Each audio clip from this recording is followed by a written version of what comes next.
একদিকে আজ থেকে শুরু হতে চলা উচ্চ মাধ্যমিক পরীক্ষা, আর অন্যদিকে যাদবপুর কাণ্ডের প্রতিবাদে এসএফআই, এআইডিএসওর মতো বাম ছাত্র সংগঠনগুলির ডাকা ছাত্র ধর্মঘট। সব মিলিয়ে সোমবার সকাল থেকেই মেদিনীপুর কলেজের সামনে টানটান উত্তেজনা।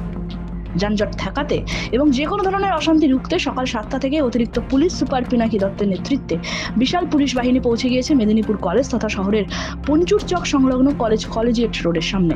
অন্যদিকে এসএফআই, এআইডিএসওর নেতৃত্বের তরফে জানানো হয়েছে এই ধর্মঘটের ফলে উচ্চ মাধ্যমিক পরীক্ষার্থীদের পরীক্ষার ক্ষেত্রে ব্যাঘাত ঘটবে না।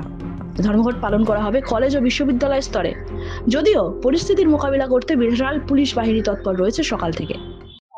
আপনারা প্রত্যেকেই জানেন গত পরশুদিন যে আমাদের শিক্ষামন্ত্রীর ওপর যাদবপুরের যে বর্বরচিত অগণতান্ত্রিক, তো যাদবপুরে যে গণতন্ত্র নেই, অগণতান্ত্রিক ভাবে যে আমাদের আক্রমণ হয় আমাদের শিক্ষামন্ত্রীর বিরুদ্ধে, এবং আজকে সারা ভারতে নাকি একটা এসএফআই সংগঠন যারা কখনো তাদেরকে মাঠে ঘাটে সাধারণ ছাত্রছাত্রীদের পাশে দেখা যায় না, সাধারণ ছাত্রছাত্রীদের পাশে দেখা যায় না। এবং আজকে সাধারণত উচ্চ মাধ্যমিক আমরা প্রত্যেকে জানি, আমরা প্রত্যেক স্কুলে আমরা তৃণমূল ছাত্র পরিষদ সর্বদা সাধারণ ছাত্রছাত্রীদের পাশে আছে।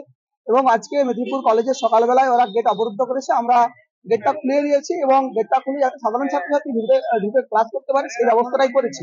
এবং আমরা অভিযোগ করতে যে তুমি এবং তোমার সব বহিরাগত এই হচ্ছে আপনাদের দেখাচ্ছে, এটা হচ্ছে পতাকার ওদের ফ্ল্যাগের দান। ভাবুন, নৈরাজ্য সৃষ্টি করতে এসছে বাংলাতে, এবং বাংলাতে যেভাবে 34 বছর শাসন করেছে তারই নিদর্শন। এটা যদি পতাকার ডাং হয় আপনারাই দেখুন। বড় অভিযোগ করছে যে তোমরা সব বহিরাগতরা ক্যাম্পাসের মধ্যে ঢুকে। না, একদম মিথ্যে, বহিরাগত নয়, আমাদের সাধারণ ছাত্রছাত্রী, আমাদের রানিং স্টুডেন্ট। এই দেখুন কিভাবে মেরেছে, দেখুন কিভাবে মেরেছে, বলুন আক্রমণ করেছে। দেখুন আমাদের এসএফআই এর ছেলেরা আছে, মুষ্টিমেয় যারা কোনোদিনও তাদের সাধারণ ছাত্রছাত্রীদের পাশে দেখা যায় না। এই বন ধর্মঘট হলে তাদেরকে আগে দেওয়া হয়, তারাই আজকে মাটি নিয়ে দিয়েছে। বহিরাগত কেউ ছিল আজকে? না, বহিরাগত কেউ থাকেনি, সবাই রানিং স্টুডেন্ট। একই মেরেছে গরম আমাদের কলেজেরই রানিং স্টুডেন্ট। হ্যাঁ, আমাদের ধর্মঘট ছিল, আমরা ওখানে দাঁড়িয়েছিলাম। হঠাৎ করে তৃণমূলের বহিরাগত গুন্ডা বাহিনী এসে আমাদের কলেজ ক্যাম্পাসের ভেতরে আমাদের যেসব স্টুডেন্টরা ছিল তাদেরকে অসভ্যতার মধ্যে মারে।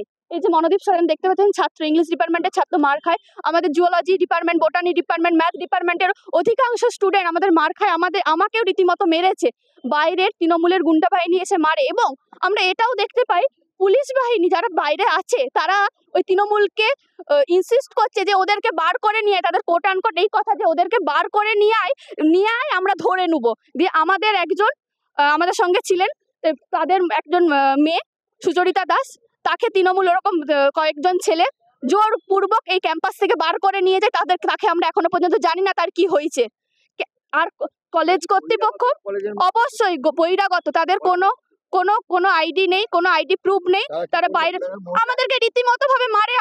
আমাদের কাছে হয়তো ভিডিও আছে, সেগুলো তাদের রীতিমতো ভাবে আমাদেরকে মারে। একজনের মাথা ফেটে গেছে। এই যে আমাদের আরেকজন ছাত্রী আছেন, ছাত্র ছিল, হ্যাঁ, ওরা কেউ ছাত্রী থাকেনি, পুরো একটা ছাত্র বলা যায় না, এদেরকে একটা গুন্ডা বাহিনী এসে আমাদেরকে মারে।